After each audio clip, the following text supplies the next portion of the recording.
Hi, everyone.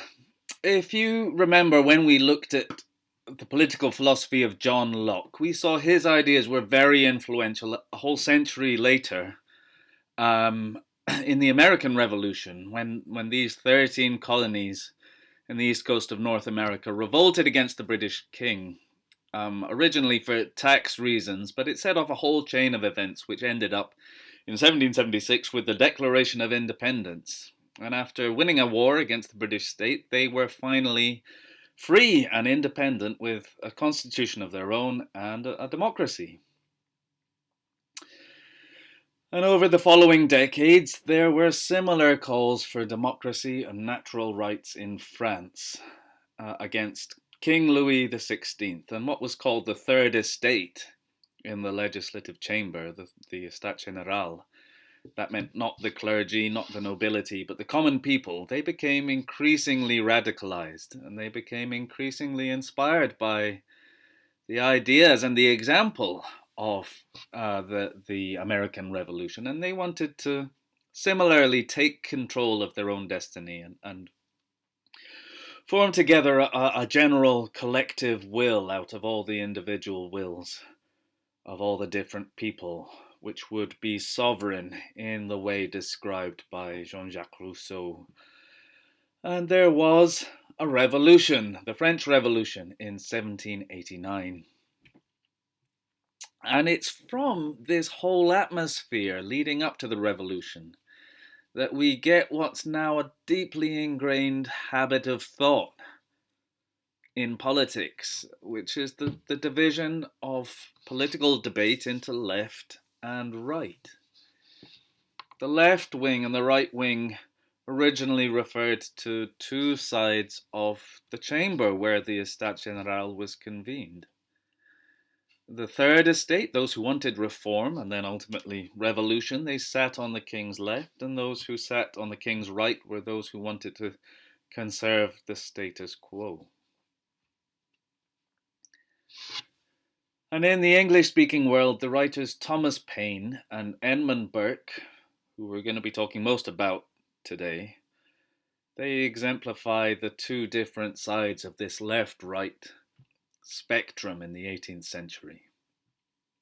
Thomas Paine was a revolutionary, and Edmund Burke is sometimes said to have founded modern conservatism. Thomas Paine was born in the north of England and born to a working class family. He's sometimes considered to be one of the US founding fathers because he took part in both revolutions. We looked at the founding fathers 2 weeks ago. They're the dudes on the money. He isn't on the money, and actually a lot of his ideas would still be considered a bit radical in the US 2 centuries later. He was an atheist, and he also wanted, heaven forbid, the redistribution of wealth. He wanted something like a welfare state, though no one called it that. He wanted state provision for the poor. And Thomas Paine, as I said, took part in both revolutions as an activist, but his influence as a writer was really as a popularizer.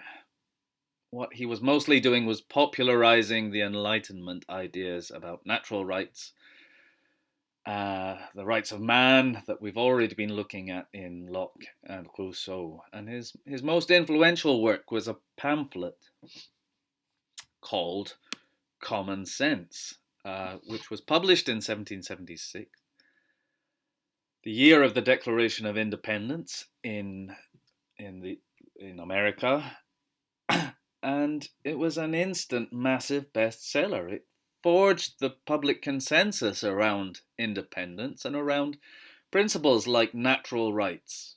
He was in effect more influential than Locke or even Rousseau, but he was popularizing their ideas.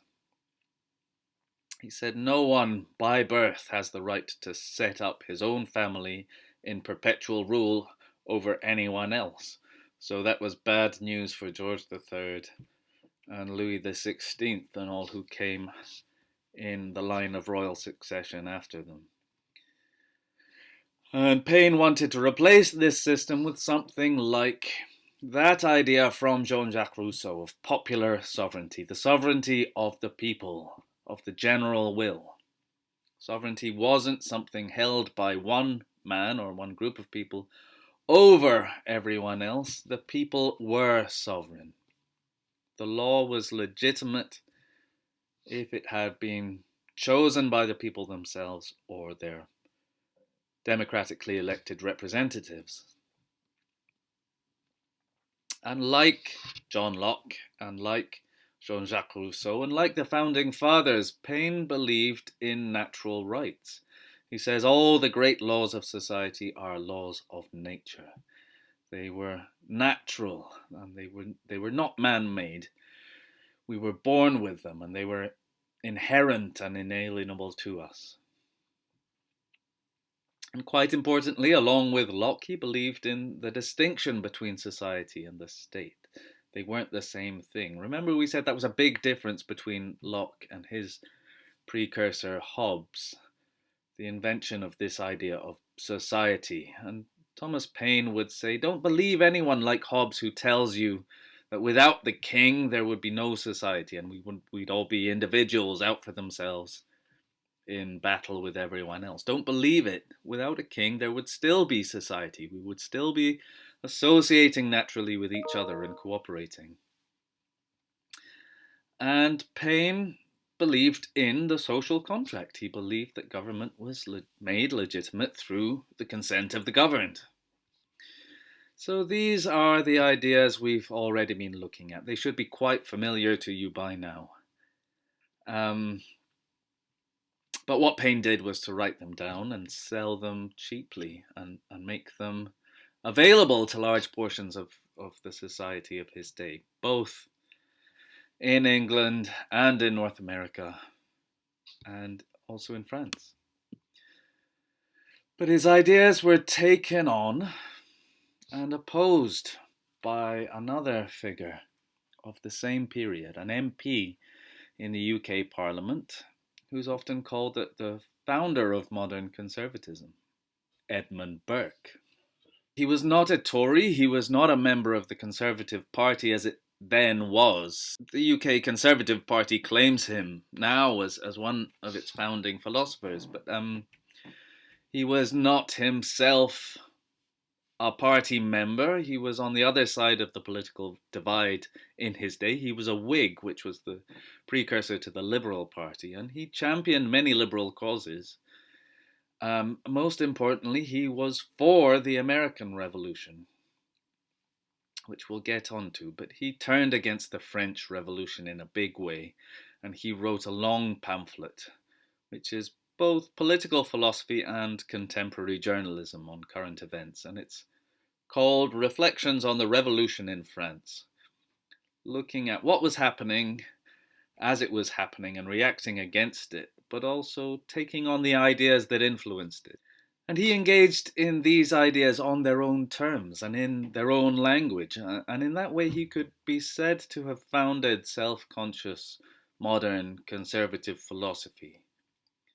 There have always been conservative people, conservatives, people who want to preserve and conserve the status quo, but he was among the first to justify doing so in theory as well as in practice.